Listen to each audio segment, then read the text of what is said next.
প্রত্যেকেই ওই নামাজের পরিপূর্ণ সওয়াব আল্লাহ পাক আপনার আমলনামায় লিখে দিয়েছে।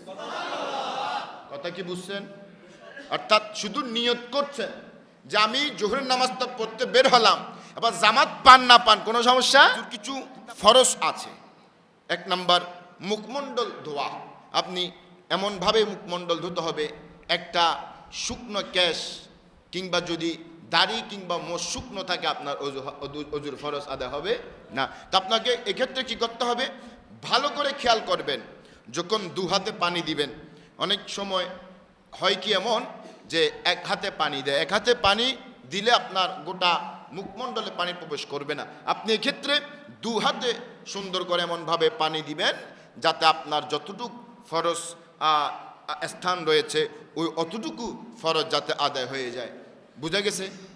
তাহলে অজুর ফরজের এক নম্বর হচ্ছে মুখমণ্ডল কি করা, এমনভাবে ধৌত করা যাতে বিন্দু পরিমাণ কোনো একটা অংশ, একটা কেশ কি না থাকা, শুকনো না থাকা। উভয় হাত ধোয়া, দুই হাত ধুবেন, আগে ডান হাত আপনি এই কোণ পর্যন্ত আপনি এই এমনভাবে ধুবেন যাতে আপনার নখ, আপনার আঙ্গুলের চিবা এমনভাবে ধৌত করবেন যাতে আপনার অন্তত ফরজটা আদায় হয়। মনে রাখবেন, অজু করার সময় একদম কুল, একদম স্মুথলিভাবে সময় নিয়ে আপনারা অজু করবেন। এখন যদি এমন আমাদের সমাজে হয় কি, যারা নামাজ দেখা যাচ্ছে যে নামাজ শেষ হয়ে যাচ্ছে, হুজুর ইকামত দিয়ে দিয়েছেন, ইমাম সাহেব জামাতের জন্য দাঁড়াই গেছে, কিন্তু অনেক ভাই করে যে অতি দ্রুত অজু করে এমন দ্রুত অজু করে যে কখন জামাতের মধ্যে অংশগ্রহণ করা যায়। দ্রুত আসো দৌড়ে, অজুটা করো দ্রুত, কিন্তু এই জামাতের পাওয়ার জন্য, এক রাকাত বেশি পাওয়ার জন্য আপনি দেখা যাচ্ছে যে অজু করছেন তাড়াহুড়া করে, সে অজুর একটা ফরজ কি হয়ে যাচ্ছে, বাদ হয়ে যাচ্ছে। দৌড়ে দৌড়ে যে মসজিদে ঢুকতেছেন, এটাও তো কিন্তু মসজিদের একটা আদবের বরখেলাপ, ঠিক কিনা? আপনি যখন নিয়ত করেছেন বাসার মধ্য থেকে যে আজকে জোহরের নামাজ, ফজর, আসর, মাগরিব, ইশারের জামাত, জুমার নামাজ আদায় করতে বের হচ্ছি, তখন থেকেই ওই নামাজের পরিপূর্ণ সওয়াব আল্লাহ পাক আপনার আমলনামায় লিখে দিয়েছে। কথা কি বুঝছেন? অর্থাৎ শুধু নিয়ত করছেন যে আমি জোহরের নামাজটা পড়তে বের হলাম, আবার জামাত পান না পান কোনো সমস্যা, কিন্তু আপনি বের হয়েছেন কোনো কারণে, আপনি জামাত এক রাকাত পান নাই, 3 রাকাত পান নাই, কিংবা কোনো রাকাতে পান নাই, কিন্তু আপনার নিয়তের কারণে আল্লাহ পাক হচ্ছেন রহমান, আল্লাহ পাক হচ্ছেন দয়ালু, আল্লাহ নবী হচ্ছেন রউফুর রহিম, মুমিনের জন্য রহমত, মুমিনের জন্য দয়ালু, মুমিনের জন্য পাহারাদার। সে রাসূল বলছেন ওই নিয়তের বরকতে তোমার ওই ওয়াক্তের নামাজ আল্লাহ পাক তোমার আমলনামায় লিখে দিয়েছে। তাহলে যদি আমলনামায় লেখা হয়, দৌড়াদৌড়ি করে লাভ আছে? যে জিনিসটা আপনি ইজিভাবে পাচ্ছেন বাসার মধ্যে, তাহলে আপনি কি ওই জিনিসটা পাওয়ার জন্য কি ভেজালে যাবেন? কোনো মানুষ আপনাকে মেজবানের তরকারি বাসা পৌঁছে দিয়েছে, তাবারুক অনেক পৌঁছে দিয়েছে, অসংখ্য তাবারুক পৌঁছে দিয়েছে, আরেক জায়গায় দেখতেছেন বিশাল ভিড়, আপনি কি সেখানে যাবেন? কারণ খাবার আপনার কোথায় আসছে? ঘরের মধ্যে আসছে, সওয়াব তো আপনার নিয়তের মধ্যে হয়ে গেছে। আর দৌড়াদৌড়ি করে জামাতে অংশগ্রহণ করার কোনো দরকার, অজু তাড়াহুড়া করে করার দরকার নাই। অজু করার সময় জামাতের কাজ জামাত চলবে, টাইম হবে একামত শুরু হয়ে যাবে, টাইম হবে ইমাম সাহেব আল্লাহু আকবার বলে দিবে। এগুলা আপনি চেষ্টা করবেন যে আজকে যেহেতু অজু বানাতে দেরি হচ্ছে, আজকে যেহেতু জামাত এক রাকাত পাই নাই, আয় আল্লাহ যাতে আমার দ্বিতীয় ওয়াক্ত থেকে এরকম আর ভুল না হয়। আপনি দ্রুত সংশোধন হবেন, কি হবেন? সংশোধন হয়ে আপনি দ্বিতীয় ওয়াক্তের মধ্যে চেষ্টা করবেন জামাতের আগে অজু কালাম করে মসজিদে ঢুকতে।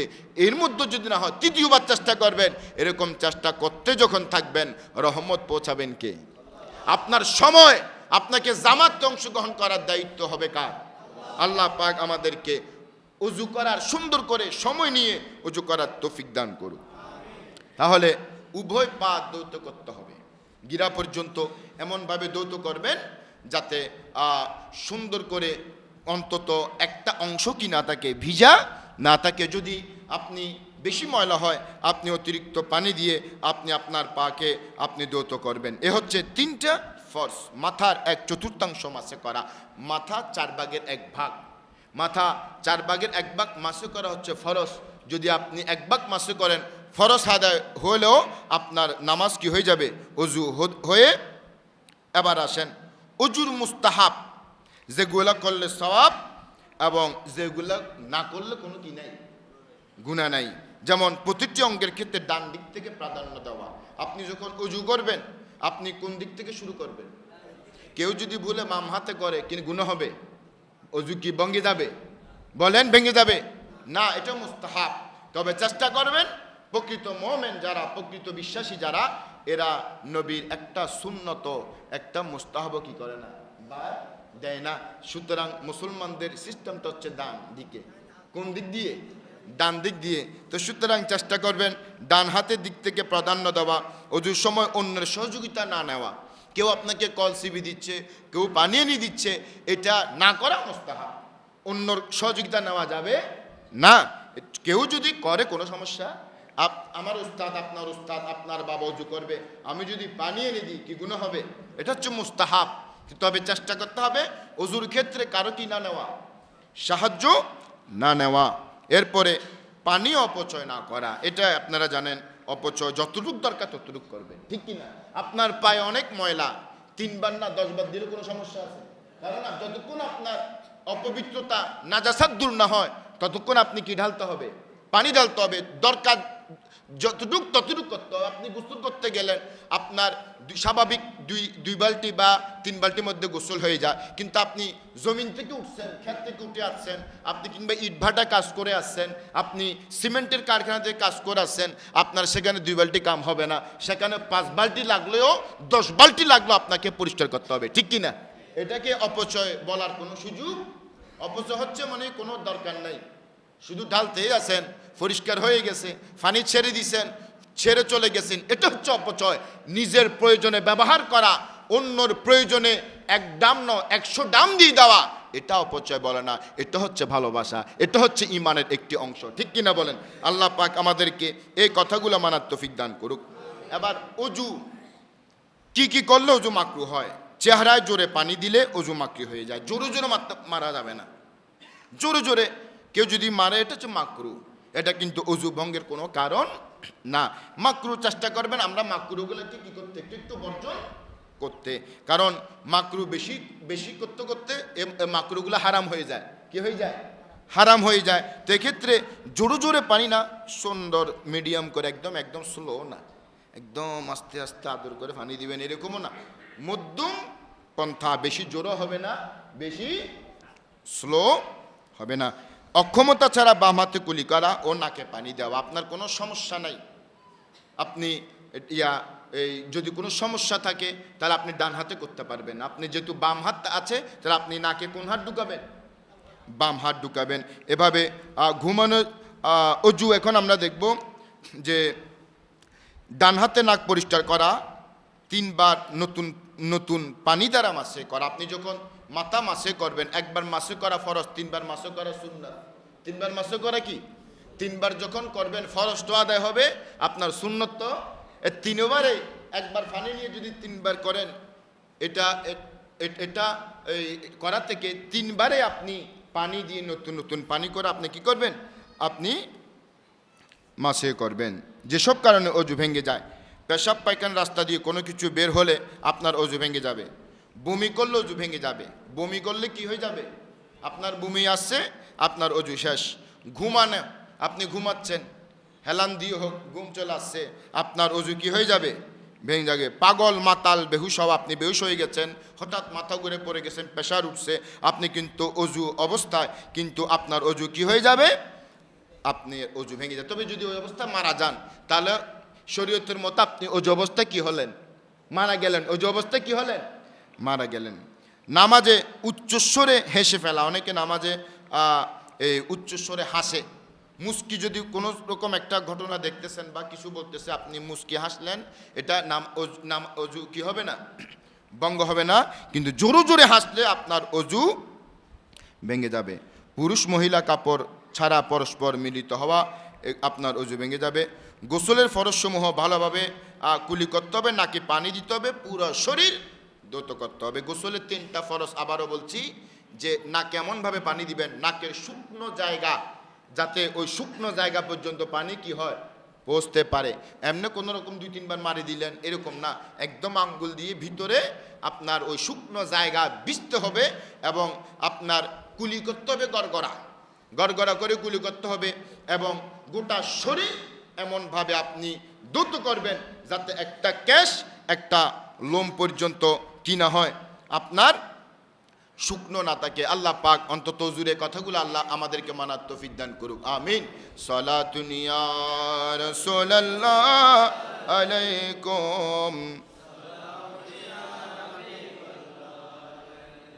हरम की जमी और कदम राखी चलना, अरे सर का मुंह का है वो जाने वाले, सला दुनिया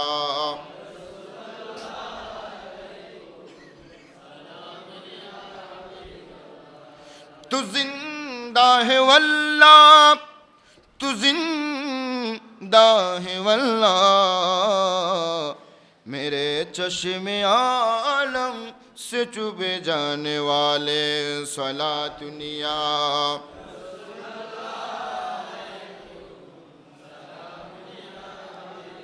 সময় একদম কম। খেয়াল করেন যেসব পানি দ্বারা ওযু করা যাবে প্রবাহিত পানি, যেমন কর্ণফুলী নদীর পানি আসে আর যায় নাকি শুধু থাকি যায়, এই যেটা আসে আর যায় এটাকে কি পানি বলে, প্রবাহিত পানি। ওই প্রবাহিত পানি দ্বারা ওযু করা কি আছে, জায়েজ আছে। আবদ্ধ পানি, আবদ্ধ পানি মানে পুকুর, পুকুরের পানি যায়ও না আসো না, এটা আবদ্ধ থাকে, এই পুকুরের পানি দ্বারা ওযু করা যাবে। কূপের পানি, গর্তের পানি আছে না নাই, এটাকে কূপ বলে, কূপের পানি দ্বারা আপনি ওযু শুদ্ধ হয়ে যাবে। যেসব পানি দ্বারা ওযু করা যাবে না, তরমুজের পানি, শশার পানি, গোলাপের পানি, কোনো ধরনের শরবত, সিরকা লবণের পানি, সাবান মিশ্রিত পানি, আঙ্গুর জাতীয় ফলের রস। এখন আপনি যদি বলেন তরমুজের রস, এটাই তো পানি, ঠিক কি না? চিনি গললে এটা কি হয়ে যায়, পানি হয়ে যায়। এভাবে শরবত বানালেন, শরবত কত সুন্দর, একটা অনুষ্ঠানে গেলেন ডাম ভর্তি শরবত, এই শরবত দিয়ে আপনি ওযু মারি করে ফেললেন, তাহলে শরীয়ত বলছে সমস্ত পানি দিয়ে আপনার ওযু শুদ্ধ হবে না। যাই হোক সময় কম, অন্তত এগুলো মনে রাখেন যে আবদ্ধ পানি এবং প্রবাহিত পানি, কূপের পানি দ্বারা ওযু করা জায়েজ। কোনো ফলের রস, শরবত, এই সমস্ত জাতীয় জিনিস দ্বারা ওযু করা জায়েজ নাই। যেটা ওযু করা যায় নাই সেটা দ্বারা গোসল করা জায়েজ নাই। ওযু এবং গোসল এই ফরজগুলা আল্লাহ পাক আমাদেরকে বুঝার তৌফিক দান করুক। এখন আমরা জানব যে জুমার দিনের কয়েকটা সুন্নাহ, এগুলো আমাদের অত্যন্ত দরকার। আমাদের অসংখ্য ভাই এগুলো থেকে গাফেল। এই সুন্নতগুলো যদি আমরা মেনটেন করি তাহলে দেখবেন আজকের যে জুমার প্রস্তুতি, অন্তত এই জুমার সুন্নাহগুলো যদি আমরা জানি, দেখবেন আগামী জুমা থেকে অনেকে পরিবর্তন হয়ে আসছে, ঠিক কি না? কারণ জানলে না আপনি মানবেন। অনেকে জানেন, জানা সংখ্যা বেশি নাকি অজানা সংখ্যা বেশি? অজানা সংখ্যা বেশি। এখন যদি আমি এখানে জিজ্ঞেস করি যে জানাজার নামাজের দোয়াটা একটু বলেন, এখন হাত তুলেন, হাত কম উঠবে না বেশি উঠবে? অথচ জানাজার নামাজ সবাই পড়ে, ঠিক কি না? জানাজার নামাজ সবাই পড়ে, কিন্তু দোয়াগুলা সবাই জানে না। শিক্ষিত হোক অশিক্ষিত হোক, অসংখ্য মানুষ এই যে মাসলা মাসাইল, এই যে আমাদের ধর্মীয় এই জিনিসগুলা, এগুলা থেকে মানুষ অত্যন্ত গাফেল, অনেক বিরতি থাকে। সেজন্য আমি চেষ্টা করব যে মসজিদ থেকে অন্তত কয়েকটি মাসলা মাসাইল, ওয়াজের কালামের পাশাপাশি ওয়াজও চলবে, কিছু কাহিনীও চলবে, ওয়াজ চলবে, দিলের খোরাক, নবীর শান। যেমন শুরুতে আমি নবীর একটা শান পড়েছি, ভালো লাগছে না খারাপ লাগছে বলেন? কারণ যেখানে শুরু হবে নবীর দরুদ দিয়ে, নবীর শান দিয়ে, শেষ হবে নবী। কারণ নবীর মধ্যে আছেই কে? নবী খুশি হলে খুশি কে? কারণ এটা তো আল্লাহর বাণী, আমাকে ভালোবাসতে চাও আমার নবীকে ভালোবাস, সুবহানাল্লাহ বলেন। আমাকে পেতে চাও আমার নবীর কাছে যাও, সোজা কথা। তা আমরা আলহামদুলিল্লাহ দিয়ে শুরু করি, নবীর প্রশংসা দিয়ে শুরু এবং শেষ করি। আল্লাহ পাক আমাদেরকে নবীর প্রেমে বিভোর থাকার তৌফিক দান করুক।